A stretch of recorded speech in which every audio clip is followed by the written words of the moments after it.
Ok, bonjour à tous, bienvenue dans ce nouveau live. Je suis ravie de vous retrouver avec ce rendez-vous hebdomadaire du dimanche soir, donc sur ma chaîne YouTube et aussi sur ma page Facebook et sur mon groupe Qigong Santé et Longévité. Je suis heureuse d'accueillir ce soir Nathalie Alanos, qui va nous parler de la sophrologie et de notre sommeil et surtout comprendre notre sommeil et tenter de l'apprivoiser. Voilà, c'est le titre de ce live. Alors, vous allez pouvoir aussi poser des questions à Nathalie à la fin de ce live. Sachez aussi, on m'a posé la question que pour ceux qui ne peuvent pas suivre tout le live ou qui ont d'autres choses et qui peuvent le réécouter, alors à ce moment-là, vous pouvez le voir sur ma chaîne YouTube avec grand plaisir en différé. Je vous mets juste le lien dans le chat si vous voulez poser des questions pour savoir et donner l'autorisation au logiciel StreamYard de montrer votre nom. Donc, c'est streamyard.com/Facebook. Et donc, je pense que le son est bon, que l'image est bonne. On va attendre un petit peu qu'il y ait des gens qui arrivent. N'hésitez pas à noter des commentaires, à poser vos questions. On n'y répondra peut-être pas dans le live pour garder notre fil, mais on va répondre à la fin. Profitez-en. Alors, moi, je suis contente d'accueillir ce soir Nathalie. Nathalie, je l'ai rencontrée il y a déjà quelques années, je pense. Oui. Et elle a fait mes cours de Qigong. Et donc, elle va nous raconter un petit peu, elle s'est reconvertie puisqu'elle était professeure des écoles. Et elle a décidé à un moment de changer de cap et d'être de se former en sophrologie. Souvent, ce soir, on va parler de l'insomnie et c'est vraiment quelque chose qui est très important. Il y a souvent beaucoup de demandes par rapport à notre sommeil, comment vraiment arriver à passer des bonnes nuits, à changer nos habitudes. Et c'est ça qu'on va voir ce soir avec Nathalie. Ça sera surtout pratique, il y aura des conseils, voilà. Et il faut savoir qu'on est quand même plus de 15% en France à souffrir d'insomnie chronique, si on est un petit peu dans nos chiffres. Et donc, c'est très, très important pour notre santé, pour notre immunité aussi, d'avoir un bon sommeil. Alors, je ravis pour tous ceux qui nous écoutent en direct. Et nous sommes toujours, moi, je suis toujours ravie d'être là, de vous retrouver, de répondre à vos questions, de vous transmettre plein de bons conseils pour être plein d'énergie et de vitalité. Alors, bonsoir Nathalie, merci d'être là, ravie de t'accueillir. Et je sais que c'est une question qui revient souvent, ce manque de sommeil ou cette insomnie. Alors, je te laisse la parole peut-être pour te présenter, puis je pense que tu vas nous présenter un petit peu la sophrologie en quelques mots. Oui, bonjour Martine, merci de m'avoir invitée sur ce live. Ça me fait vraiment plaisir de passer ce moment avec toi. Effectivement, voilà, je suis devenue sophrologue. J'étais professeure des écoles il y a quelques années, et puis c'est une discipline que j'ai voilà découvert à titre personnel au départ. Et puis plus j'ai approfondi le sujet, et plus je me suis rendu compte que c'était vraiment une discipline qui pouvait répondre à énormément de besoins au départ pour les enfants à l'école, et puis petit à petit j'ai vraiment élargi ma pratique et maintenant je suis sophrologue à plein temps et ravie vraiment de continuer cette aventure. Donc la sophrologie effectivement va pouvoir répondre à plusieurs problématiques liées au sommeil parce que c'est une approche en fait qui est psychocorporelle, c'est-à-dire qu'elle va allier le corps, le mental et les émotions. Et en fonction de cette manière d'appréhender la personne, donc c'est une approche globale de la personne, eh bien on va pouvoir comprendre un petit peu mieux comment elle fonctionne, comment elle est en lien avec son sommeil. Et du coup, en fonction de la relation que vous avez avec votre sommeil, eh bien, on va mener une petite enquête. En fait, la sophrologie, ça va être ça, ça va être vous apprendre à vous comprendre. Et donc, voilà, on va aller stimuler le corps, stimuler les pensées, stimuler les émotions, essayer de les réguler et de retrouver un équilibre comme ça entre ces trois structures qui nous composent tout simplement. Je Voilà crois que comment je c'est peux. je crois que c'est bien quand tu nous parles justement de mieux se connaître et de comprendre un petit peu, je pense que tu vas revenir là-dessus, le mécanisme vraiment du sommeil et comment on peut mieux connaître nos besoins et puis peut-être instaurer des petits rituels, des petites astuces pour vraiment mieux s'endormir aussi, peut-être qu'est-ce qu'on peut faire pour repérer certains signes de sommeil, ne pas louper le train, comme on disait à un moment. Ouais. Ah oui, c'est vrai que c'est une expression qui fait partie vraiment de la langue française, de rater ou prendre le train du sommeil. C'est devenu vraiment une expression et qui effectivement peut vraiment se comprendre dans le sens où on a tous une chronobiologie qui fait que voilà, le sommeil, pour tout le monde c'est différent aussi, va venir à certains moments de la soirée, de la journée et pouvoir apprendre à reconnaître ces signaux. Et au départ, en fait, les personnes qui ont une problématique de sommeil, qui viennent pour une problématique de sommeil, vont venir sur tout ce qu'elles constatent qui ne fonctionne pas. Et en sophro, on va essayer de les mener vers, d'abord, je vais observer tout ce qui fonctionne chez moi par rapport au sommeil. Donc, la première chose que moi je fais quand je reçois des personnes sur cette problématique-là, ça va être déjà de leur proposer de tenir un agenda du sommeil pour déjà apprendre à repérer comment est leur sommeil. Donc, elles vont tenir un agenda sur une dizaine de jours, à peu près, en général, entre deux rendez-vous. Et il est assez récurrent que la personne, en fait, se rende compte que finalement, il y a effectivement des nuits compliquées, mais qu'en majorité, il y a quand même des nuits correctes. Et ça, déjà, c'est une première chose, c'est déjà repérer que dans son quotidien, on a des impressions qui ne sont pas forcément tout à fait connectes à la réalité. Voilà, donc ça, c'est déjà un premier outil. Alors moi, souvent, Nathalie, on me pose la question en me disant, les gens, je pense, ont peut-être l'impression de ne pas bien dormir, alors que justement, comme tu le dis, quand on fait cet agenda du sommeil, on s'aperçoit que les gens dorment quand même, mais ils ont l'impression peut-être le matin en se réveillant de ne pas avoir assez dormi, pas avoir dormi suffisamment. Je pense que c'est aussi des habitudes comportementales, non?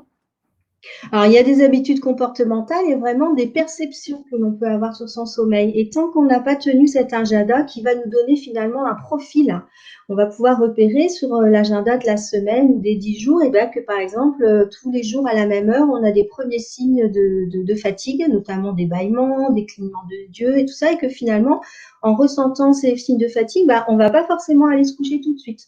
On décale. Donc, on va repérer qu'il y a des habitudes qui ont été prises par rapport à la vie de famille, les programmes de télé, plein de choses qui font qu'on va se coucher à certaines heures et on n'est pas forcément calé sur ce rythme-là.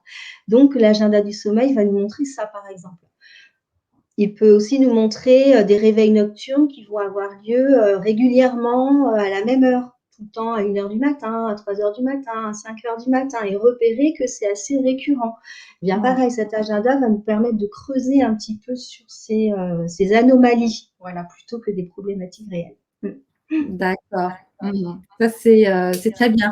Moi, j'ai fait des petites stats et c'est vrai que j'ai noté qu'il y a 35% de personnes qui dorment moins de 6 heures par nuit. Ouais. Ça, c'est un chiffre qui diminue de plus en plus avec le temps. Parce que je pense que par rapport à ce que tu dis aussi, on se couche aussi de plus en plus tard.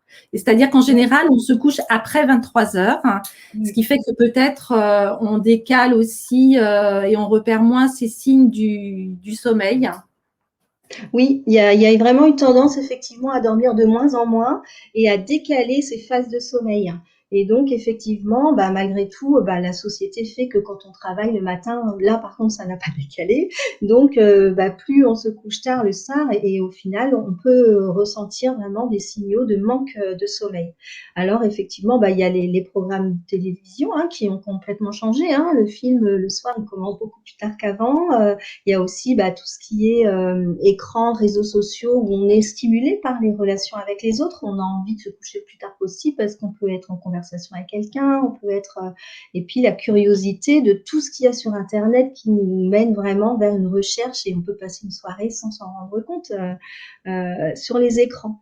Donc c'est très nourrissant, mais effectivement, on peut avoir tendance à se décentrer un petit peu de soi à un moment de la journée où il serait peut-être plus intéressant de se recentrer. Voilà. Mais c'est un peu effectivement la tendance qu'on trouve, c'est que ben oui, on se couche de plus en plus tard, effectivement. Ouais, ça m'a étonnée d'ailleurs, mais c'est quand même assez tard, surtout quand les gens retravaillent le matin, comme tu le disais aussi. Alors, j'ai vu aussi qu'il y avait pas mal de gens qui pouvaient faire des siestes. Oui. Et la sieste qui était souvent recommandée aussi, de faire une sieste régulièrement si c'était possible. Peut-être que ça permet aussi de mieux repérer le sommeil et de l'amener. Enfin, je sais pas. Qu'est-ce que tu en penses, toi? Bah, c'est-à-dire que quand on est comme ça sur un constat de retard de phase, on va aussi, mis à part l'agenda du sommeil dont je te parlais, on va aussi pouvoir définir le profil de la personne, le profil de dormeur. Et donc, on va repérer que les personnes, elles peuvent être gros dormeurs, petits dormeurs. Elles peuvent être aussi plutôt du matin, plutôt du soir. Et en menant cette petite enquête, on va pouvoir repérer que parfois, c'est pas du tout en corrélation avec le rythme de sa journée parce que ben, l'emploi qu'elle a choisi ou qu'elle a trouvé ne correspond pas à ce rythme-là. Donc effectivement, il y a des moments où notre profil de dormeur ne correspond pas forcément à notre rythme. Donc bah, la sieste va venir rééquilibrer éventuellement certains déséquilibres. Des personnes qui travaillent en décalé vont pouvoir utiliser la sieste aussi pour récupérer. Alors, il existe plusieurs sortes de siestes. Hein, il existe des siestes qui vont être de récupération de cycle. C'est-à-dire que si on perd un cycle dans une nuit, si on sent qu'il nous manque vraiment de sommeil, qu'on est fatigué le matin en se levant, eh ben, on va pouvoir mettre en place une sieste dans la journée qui va être de l'ordre de 1 heure et demie pour aller récupérer complètement un cycle qu'on n'aurait pas pu avoir pendant la nuit. Et puis d'autres fois, on est plutôt sur des réveils, sur un sommeil qui est plutôt, on va dire, un peu en pointillé, avec l'impression d'être tout le temps dans un sommeil léger, avec des réveils nocturnes, intermittents, comme ça, avec cette impression d'avoir dormi en pointillé. Là, on va pouvoir utiliser plutôt des siestes plus courtes qui vont nous permettre juste de nous redynamiser, de redonner un petit peu de tonus musculaire et de reposer un peu le mental aussi pour recentrer la concentration. Donc là, on est sur des micro-siestes, des siestes qu'on appelle la sieste du marin, qui est le quart en fait, qui est une sieste d'à peu près 20 minutes. Voilà, donc il y a plusieurs sortes de siestes. Et la sieste, la micro-sieste, qui va être une sieste entre 5 et 8 minutes, qui va être vraiment très très rapide. On ne va pas forcément être dans le sommeil, mais on va être dans la vraie récupération corporelle. Donc ça, c'est des choses à expérimenter et puis pouvoir ponctuer ces journées de cela en fonction de comment on se sent dans la journée. Donc très important de pouvoir faire ce que j'appelle moi des météos intérieures en cours de journée pour aller repérer, bon là, comment je me sens, est-ce que j'ai besoin de me poser, est-ce qu'au contraire j'ai besoin de me tonifier et en fonction, la sieste peut être un outil très intéressant. Tout à fait. Ok. Et alors, peut-être que tu pourrais nous donner qu'est-ce qu'on pourrait faire hein, justement pour avoir un bon sommeil. Est-ce qu'il y a des petites astuces avant de se coucher, peut-être, ou est-ce que tu as des petits trucs à nous donner, des petites astuces, des petits conseils? Alors, il y a des conseils et des petits trucs à donner, mais quand même, vraiment la chose importante à comprendre, c'est que pour avoir une bonne nuit, il faut passer une bonne journée et que c'est vraiment la qualité de notre journée qui va aller donner l'ambiance de notre nuit. Donc effectivement, on peut donner des petits trucs pour s'endormir, mais l'idée, ça va être d'avoir des pratiques dans la journée, pour trouver des bons moments dans la journée. Donc avoir un regard positif sur sa journée, aller rechercher tout ce qui est agréable, tout ce qu'on a vécu de sympa, et pouvoir à la fin de sa journée, peut-être avant de s'endormir, pourquoi pas dans son lit, faire un petit récap comme ça de qu'est-ce que j'ai vécu comme bon moment dans ma journée. Moi, j'appelle ça la confiture de petits bonheurs. C'est-à-dire qu'on se fait, voilà, tous les jours, on repère les petits bonheurs qu'on a pu avoir dans notre journée et on imagine, on visualise un petit pot de confiture dans lequel on met nos petits bonheurs et puis tranquillement, on y pense. Et ça peut aider éventuellement à entrer dans le sommeil d'une manière sereine et qui évite peut-être aux pensées récurrentes que l'on peut avoir, aux soucis qui peuvent nous préoccuper. Effectivement, hop, ça chasse un peu ça ne laisse pas de place, en tout cas, sans chasser complètement. Donc ça, c'est voilà, des petites solutions. Quand on a du mal à s'endormir, souvent, c'est que la concentration, notre mental est happé par des soucis, des préoccupations. Donc, on va essayer de jouer avec cette concentration. Donc, les petits bonheurs, ça peut être un sujet de concentration, en fait. On met toute notre attention sur ça, mais on peut aussi se concentrer sur son corps. On peut très bien se concentrer sur notre respiration, tout simplement. Donc, on va aller travailler sur des exercices de respiration qu'on aura expérimentés avant, bien évidemment, pour aller justement focaliser toute son attention sur le corps qui respire. Et en étant dans cette attention particulière, ça laisse moins de place aux idées préoccupantes qui pourraient venir nous embêter à l'endormissement, par exemple. Donc, se reconnecter au corps. Et puis, dans la reconnexion au corps, il y a aussi tout ce qui est réveiller des sensations agréables. On peut se faire des automassages, on peut faire des petits exercices assis ou allongés dans son lit pour étirer les muscles, étirer les membres. Voilà, et il y a une multitude de petits exercices qu'on peut faire comme ça, qui sont dynamiques et en même temps faciles à faire dans son lit. Donc, c'est voilà, plein de petites choses comme ça qu'on peut mettre en place pour améliorer son coucher, par exemple. Il y en a d'autres. Il y en a plein. Moi, j'aime bien aller vers, moi j'appelle ça la gratitude. Je sais que je fais ça tous les soirs, moi, et où je remercie vraiment toutes les choses que j'ai pu vivre de positives dans la journée, ou les personnes que j'ai rencontrées, ou les choses que j'ai pu voir dans la nature et tout ça. Et c'est vrai que je recommande vraiment souvent aux personnes que je vois en consultation aussi ou en méditation. C'est vraiment très important d'être tout le temps dans cette gratitude, parce que je pense que oui, ça amène du positif à la fin de la journée, juste avant de s'endormir. Et c'est toujours plaisant de s'endormir avec cette note de petit bonheur, comme tu pouvais le dire, et d'être vraiment dans cette gratitude à tout ce que la vie peut nous amener et l'univers, et ne pas rester sur du négatif ou sur des pensées, des contrariétés, des choses comme ça. Ça, je pense que c'est vraiment quelque chose de fondamental, oui, en effet. Ouais.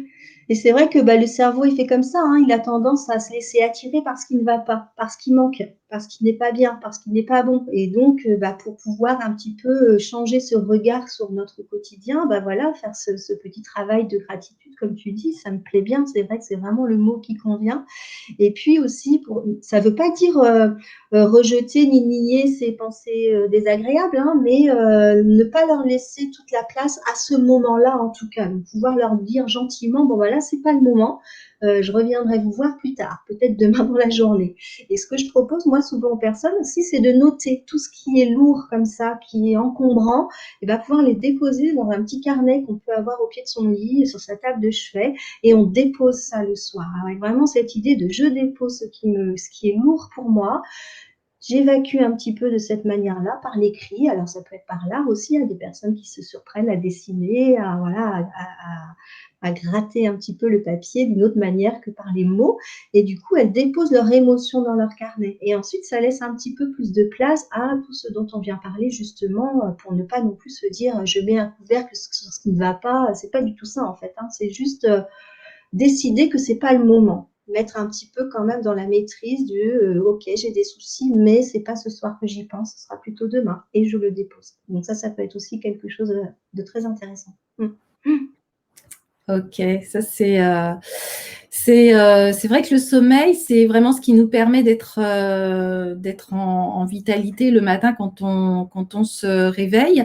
Est-ce qu'il y a souvent, on pose la question, est-ce qu'il y a des choses à éviter, par exemple, avant de se coucher, ou peut-être des choses à ne pas manger ou à ne pas faire, ou peut-être redis-nous un petit peu au niveau de l'hygiène de vie, s'il y a des choses Alors vraiment oui, à éviter. bah, c'est-à-dire que le corps est en symbiose avec une horloge chronobiologique en fait, et du coup, bah, les organes à l'intérieur du corps vont être, alors tu connais très bien ça en médecine chinoise, tu pourrais vraiment être, voilà, compléter ce que je vais dire, mais c'est que à chaque heure, un organe va travailler, le corps a son petit travail à faire sur chaque moment de la journée. Autant dans la journée, on va avoir des phases où on va être actif, on va être dynamique, d'autres phases où on va être un petit peu plus somnolent après la digestion, après le repas, pardon, pour la digestion, des choses comme ça. Et c'est pareil, bah, plus on va respecter notre horloge biologique dans la journée jusqu'au moment où on va se coucher, parce que la journée, ça va être vraiment jusqu'au moment où on va se coucher, eh bien, on va favoriser une entrée dans le sommeil beaucoup plus sereine. Donc effectivement, des choses, bon voilà, que beaucoup de personnes connaissent, hein, de ne pas faire de sport trop tard le soir pour ne pas stimuler trop l'organisme. Par contre, ce qui est intéressant, c'est quand même de faire du sport ou une activité en fin de journée parce que ça va permettre d'augmenter la température du corps. Et pour trouver un bon sommeil, il faut que le corps perçoive une baisse de température. Donc, si jamais, par exemple, on est resté toute la journée, on le vit tous, peut-être l'hiver, où on est toute la journée, un dimanche, sur le canapé, sous la couverture, près du feu, on va avoir beaucoup plus de mal à s'endormir le soir parce que le corps n'aura pas perçu de changement de température dans sa journée. Donc Mhm. ça, c'est quelque chose d'intéressant, c'est d'aller provoquer des changements de température. Donc en faisant du sport vers les 17h, 19h ou même peut-être un peu après, sachant qu'il faut au moins 3 heures après pour que ça redescende, eh bien voilà, en faisant une activité, ça peut vraiment donner cette idée de baisse de température. Donc ça, c'est un critère pour bien dormir. Il y a aussi le critère, c'est la luminosité. Donc, par exemple, ne pas s'exposer aux lumières, on en parle beaucoup des lumières bleues, des néons, des choses comme ça en fin de journée, parce que bah voilà, le cerveau il capte cette lumière et cette lumière à un moment donné, bah, si elle reste stimulée, bah, elle va pas donner l'indication au cerveau que c'est l'heure de dormir. Donc du coup, bah, il va pas y avoir de sécrétion de mélatonine. Donc la Mhm. sécrétion de mélatonine, c'est vraiment quelque chose qui va permettre d'inviter le sommeil. Et ben, cette sécrétion de mélatonine, elle est vraiment conditionnée par plein d'autres choses dans la journée. Si on n'a pas un taux suffisant de sérotonine en journée, donc la sérotonine, c'est l'hormone du bien-être.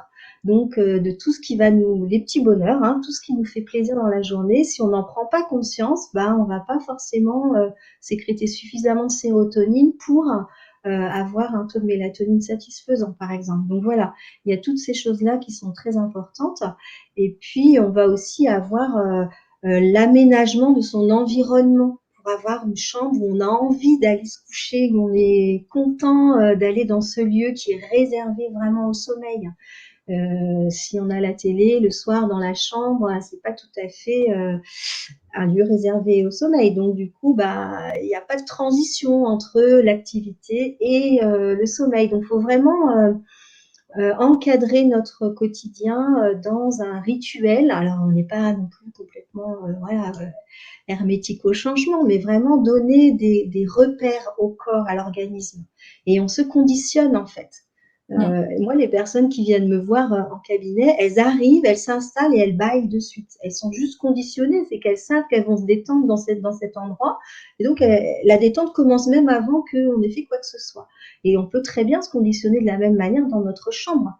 Avoir une chambre qui peut être un lieu de méditation, voilà, d'un endroit cocoon qui nous plaît, qui a des belles couleurs, une belle lumière, une belle ambiance.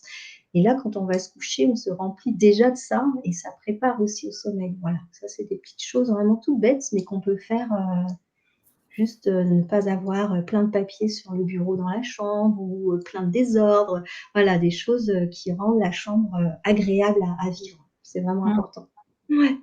Donc Je crois voilà, qu'on plein de choses. Ouais, je crois qu'on peut dire que en général, on fait un petit peu les choses qui sont pas très très bonnes avant de s'endormir parce que souvent on va regarder la télé, ça dépend ce qu'on va regarder aussi. Si on regarde un film où il y a beaucoup de violence et des choses comme ça, c'est vrai que ça va pas vraiment amener un bon sommeil.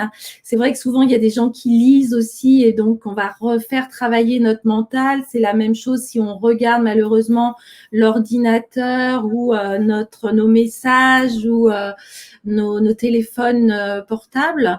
Et je pense que tu l'as très bien dit, c'est vraiment important de prendre peut-être conscience de nouveaux comportements et d'avoir un espace nuit, oui, qui soit agréable. On ait envie d'aller en fin de journée où ça soit vraiment quelque chose ouais qui nous attire, ne pas y aller ne pas freiner des quatre fers.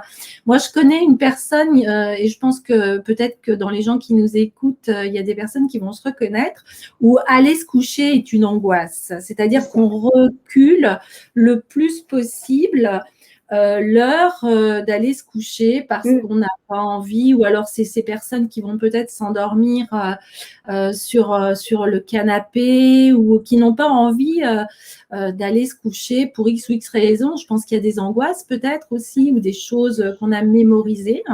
Et qu'est-ce que tu pourrais donner comme conseil à ces gens-là, par exemple? C'est-à-dire que oui, les personnes qui sont un petit peu angoissées à l'idée d'aller dormir, souvent sont des personnes insomniaques qui au départ ont commencé à avoir des difficultés à s'endormir, qui ont pris ça un petit peu à la légère en se disant: «Bon, ça va passer». Effectivement, à un moment donné, c'est pas passé, c'est devenu une vraie crainte. Donc en se disant déjà: «De toute façon, je vais pas dormir, donc je vais pas me coucher, donc je vais pas dormir» et ainsi de suite. Donc là, pour le coup, on rate un petit peu, le processus. Il va y avoir des personnes aussi tout simplement être dans le noir, se retrouver seul avec soi-même, c'est compliqué. C'est un petit peu comme une petite mort, s'endormir. Donc pour certaines personnes, c'est pas Ouais. si évident que ça du tout. Donc travailler vraiment sur les peurs. Et là, moi je dirais qu'il n'y a pas de petits trucs pour ce genre de profil.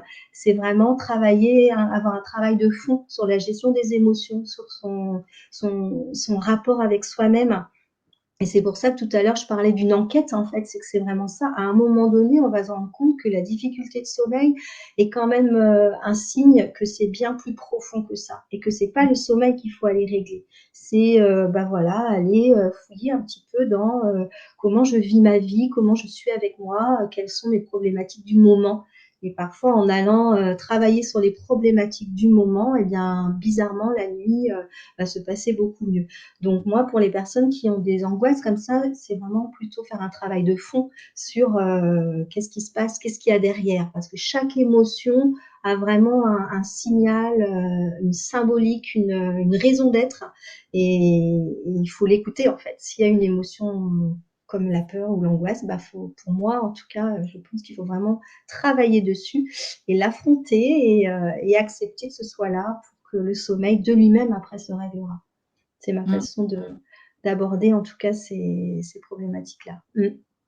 Bah, je pense que c'est toujours important de bien se connaître pour pouvoir aussi aller connecter pourquoi on a peut-être ce mental qui est souvent fort avec cette anxiété ou on mouline comme le cochon Mmh. d'Inde dans sa cage. Et je pense que oui, c'est toujours intéressant de bien aller se connaître et d'aller travailler sur ses pensées, sur ses émotions. Enfin voilà, je pense que c'est là aussi le travail de la sophrologie.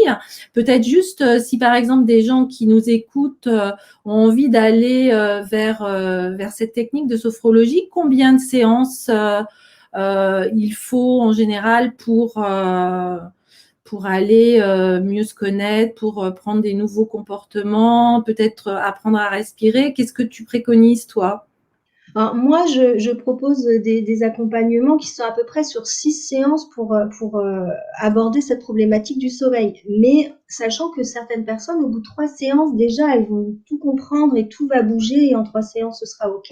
Et d'autres personnes pour qui on se rend compte toutes les 2 qu'il y a une problématique un peu plus profonde, parfois on peut être obligé d'aller un petit peu plus loin et donc ça peut durer un peu plus longtemps. C'est vraiment voilà. Mais en moyenne, je dirais qu'avec 6 séances quand même, on arrive à bien dégrossir, à bien rééquilibrer les choses et à quand même rassurer la personne. C'est ça qui est important, c'est de rassurer les personnes qui ont ces problématiques de sommeil parce que parfois, ben, on aura beau faire plein de choses pour que ça se règle pas. Donc, il faut aussi être dans une dynamique d'acceptation. On a des âges, par exemple, la ménopause, l'entrée dans l'âge, dans la vieillesse, ultérieurement, bah, va aussi chambouler tout le contexte hormonal et qu'à un moment donné, on aura beau mettre tous les outils que l'on veut, il faudra accepter aussi que plus on vieillit, moins on a besoin, moins l'organisme a besoin d'heures de sommeil, que les hormones, bah, voilà, sont chamboulées et que, bah, évidemment, quand on est en période de ménopause, par exemple, on est en baisse d'œstrogène, mais aussi la progestérone est complètement stoppée. Alors la progestérone, c'est une hormone qui va permettre d'être de bonne humeur, d'être plus calme et d'être détendu. Donc si on n'a plus cette hormone-là à la ménopause, ça veut dire que c'est le cortisol qui prend le relais. Donc on est beaucoup plus facilement stressable. Donc si on est plus stressé, eh ben, on va moins sécréter la sérotonine dont je parlais tout à l'heure et donc moins de mélatonine. Du coup, le sommeil, il est chamboulé. Donc, va pouvoir aller travailler sur la sophrologie, va pouvoir apporter tous ces outils pour, ben, ok, la progestérone est en berne, mais malgré tout, je peux aller travailler ma détente, la relaxation, les visualisations, les exercices de respiration pour aller compenser ce métabolisme, mais qui, voilà, à part prendre des traitements de substitution, on n'a pas le choix, c'est comme ça. Donc, il faut aussi accepter et voir, bah, qu'est-ce qu'on peut faire avec ça. Donc, on est vraiment dans cette démarche-là en sophro aussi, c'est pouvoir se dire, il n'y a pas de baguette magique pour mieux dormir, il y a plein de choses que je peux faire et malgré tout, il y a aussi des personnes qui souffrent de douleurs chroniques. Bon, ben voilà, il faut gérer la douleur, accepter la douleur et on est aussi dans cette démarche-là, hein, c'est une démarche de fond, vraiment. Donc, il y a des outils, mais il y a aussi une philosophie derrière. Je pense que par rapport à ce que tu dis, c'est très intéressant que chacun en apprenne à mieux se connaître, à mieux comprendre pourquoi, par exemple, on a des problèmes de sommeil et pourquoi il y a cette insomnie, voilà, qui nous gêne. Je pense que c'est toujours en comprenant. Enfin, moi, c'est ma philosophie et mon optique aussi, c'est que quand on arrive à mieux se comprendre, à mieux se connaître, à mieux comprendre voilà, nos besoins, nos comportements, nos croyances, automatiquement, on va instaurer quelque chose différent peut-être au niveau de notre comportement, de nos rituels, de nos façons de voir, de penser.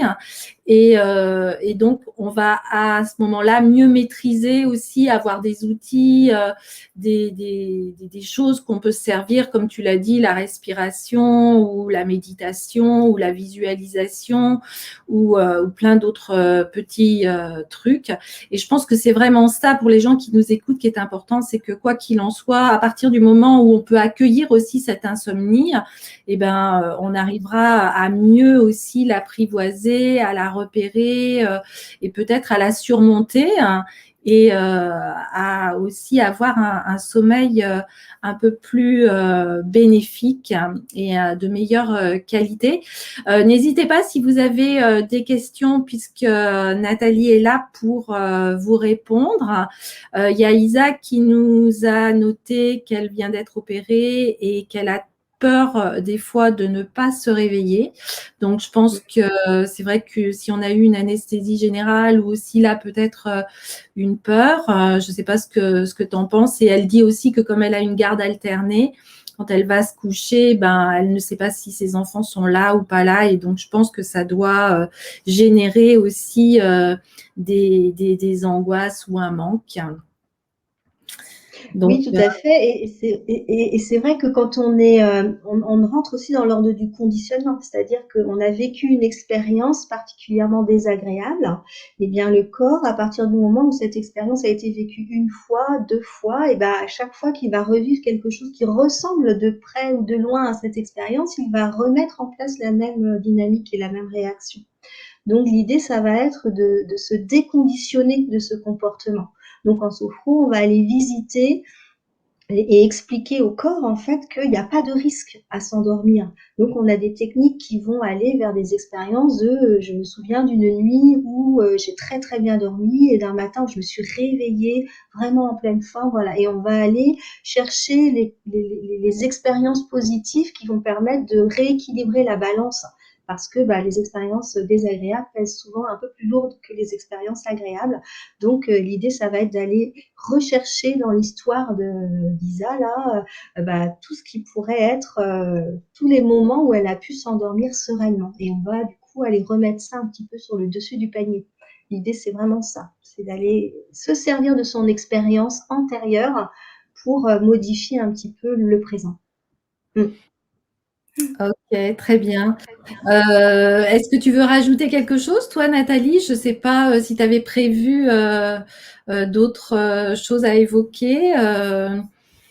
Alors là, globalement, moi, j'ai par rapport à voilà au fil rouge que je m'étais fixé, j'ai balayé. Après, je suis pas rentrée du tout dans le côté technique du train du sommeil, de l'horloge biologique et tout ça. Donc, s'il y a des questions là-dessus, moi, je suis OK pour y répondre, mais c'était voilà, je l'ai pas développé là parce que pour moi, l'idée, c'était vraiment d'être dans comprendre son sommeil et l'apprivoiser.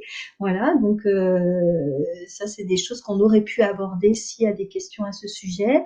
Autrement, tout ce qui est exercice de respiration, vraiment pouvoir se dire c'est dans la pratique qu'on devient de plus en plus à l'aise. Au départ, ça paraît un petit peu technique, compliqué si on n'est pas du tout habitué et puis complètement non naturel.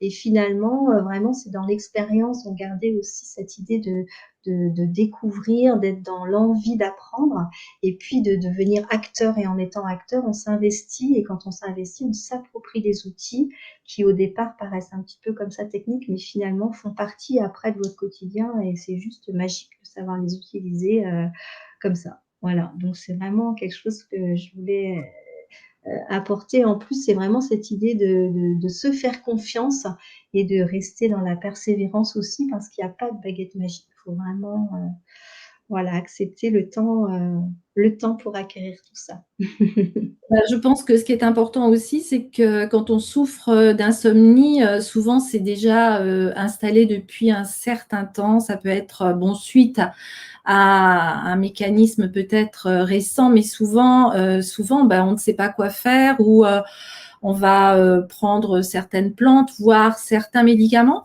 Je pense qu'il y a énormément, j'ai pas de statistiques là-dessus, mais il y a énormément de gens quand même. Moi, je vois en cabinet, au niveau du médical, il y a énormément de gens qui prennent des somnifères avant de s'endormir. Et donc, je pense que c'est toujours bon, peut-être à un moment, d'aller vers d'autres techniques comme la sophrologie, la respiration, la méditation, peut-être pour aller vers moins de thérapeutiques médicamenteuses. Je pense que tu vois peut-être ça aussi, des gens qui… en fin de compte, tu pourrais nous dire quels sont les gens qui souffrent d'insomnie. Je sais qu'il y a pas mal de gens aussi qui ont peut-être des difficultés quand ils ont travaillé. Moi, c'est ce que je vois autour de moi, des fois en 2-8, en 3-8, voilà. Mais autrement, quel pourrait être le profil, par exemple, de la personne insomniaque? La personne insomniaque va être une personne qui est relativement stressée, qui va avoir beaucoup de mécanismes de décentrage. Des personnes qui vont être vraiment happées par l'extérieur et qui vont avoir du mal à trouver du temps dans leur journée, dans leur semaine pour se recentrer sur soi. Donc des personnes, quand je parle de décentrage, ça peut être le travail et la famille et toutes les tâches qu'il y a autour et où on ne trouve pas de temps pour se recentrer. Et à un moment donné, on est tellement éparpillé que c'est compliqué de se poser dans son lit tout simplement. Donc c'est vraiment le profil, c'est des personnes, voilà, sont vraiment des personnes qui sont décentrées. Donc ça peut être l'activité professionnelle qui va créer ça, ça peut être une maladie, ça peut être des douleurs chroniques, voilà. Et donc la sophro et toutes les pratiques qui vont amener les personnes à se recentrer vont leur permettre de reprendre confiance en eux et de encore une fois mieux se comprendre et de devenir acteurs dans leur nuit. Et donc moi vraiment, donc il y a beaucoup de personnes qui ont subi des burn-out, hein, forcément. Oui. Voilà. Et puis aussi des personnes qui sont petits dormeurs et qui ont du mal à accepter ce profil de petit dormeur. Ou des personnes qui sont lève-tôt et qui ont du mal à accepter ce profil de lève-tôt parce que qui dit lève tôt dit couche tôt, et c'est un peu à l'encontre de la société du moment. Donc quelqu'un qui est lève tôt et couche tôt, bah, il est en décalage par rapport à ceux qui sont lève tard et couche tard. Et il y a plus de personnes qui sont lève tard. Donc il y a aussi cette acceptation de je fonctionne pas comme les autres. Alors qu'est-ce que je fais? Est-ce que je me cale sur le rythme de la société et du coup, bah, je me décentre? Ou est-ce que j'accepte au moins de temps en temps de me faire des cures pour vraiment retrouver mon rythme à moi? Il y a aussi ça, hein, des personnes qui se sentent différentes et qui ont du mal à accepter leurs différences. Ouais, donc de bien s'occuper de soi et de bien se connaître. On en revient Ouais, toujours ouais, à ce même secret ouais. magique. N'hésitez pas si vous avez des questions. Je vais mettre ton site, hein, pour les personnes qui Volontiers, voudraient merci.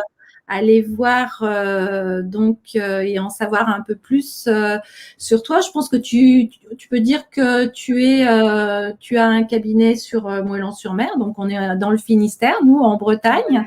Ouais, Mais ouais. voilà, je mets le site. Je sais que tu fais aussi des programmes en ligne. Alors voilà, j'ai un programme en ligne, notamment sur le sommeil, donc qui permet aux personnes qui ont cette problématique-là de voilà, d'avoir des séances en ligne et en même temps un accompagnement par téléphone. Voilà, c'est pas tout à fait en toute autonomie, mais qui permettent voilà des personnes qui sont pas sur le secteur de suivre ce module d'accompagnement, parce que c'est vrai que j'interviens beaucoup dans les mutuelles et donc sur toute la France parce que c'est en visio la plupart du temps. Et donc j'ai eu des demandes voilà de personnes qui avaient besoin d'être accompagnées et qui souhaitaient être accompagnées par moi. Donc j'ai mis en place cette petite formation, on va dire. C'est un module d'accompagnement en ligne et qui plaît bien. Donc voilà, si vous voulez, vous pouvez aller juste le regarder sur le site. Voilà, et je pense que tout le monde va trouver ces renseignements pour mieux Oui. connaître aussi ton site. Écoute, il n'y a pas de questions particulières, donc je pense tu peux conclure si tu veux, Nathalie, hein, si tu veux Ben voilà, rajouter. j'ai été ravie franchement de passer ce moment-là avec toi, Martine, avec toutes les personnes qui nous ont regardées. Et puis, ben voilà, surtout, ne vous découragez pas, restez vraiment optimiste. Et puis, vous trouverez forcément des personnes qui vont vous aider à mieux comprendre. Voilà. Et ça, c'est important, être acteur dans votre problématique, chercher et pour ne pas subir, hein. C'est ça qui est vraiment pour moi le moteur au niveau de l'insomnie, parce qu'on peut pas, voilà, l'organisme n'est pas fait pour être insomniaque. Donc voilà. Oui. Donc merci beaucoup, Martine. Il faut toujours garder une note voilà, positive et d'optimisme. On peut aussi, moi je sais que je connais des gens qui ont pu avoir des problèmes de sommeil et qui ont réussi à régler ça d'une façon ou d'une autre, alors que des fois on pense que c'est irrécupérable entre Oui, guillemets, mais des fois si on a une autre vie, ou peut-être au moment où on va être à la retraite, qu'on va avoir plus de temps, qu'on va avoir des autres horaires, une autre horloge biologique, et ben ça peut aussi se modifier. Je pense que tu l'as bien expliqué, c'est vraiment important de mieux se connaître, de mieux comprendre son sommeil. C'est toujours très très important de bien dormir, hein, je le rappelle, pour la santé, aussi pour l'immunité, et en ce moment on en a bien besoin. Et bah, écoute, merci beaucoup, Nathalie. C'était un véritable plaisir de t'accueillir et d'en savoir un peu plus sur la sophrologie, sur le sommeil, comment l'apprivoiser.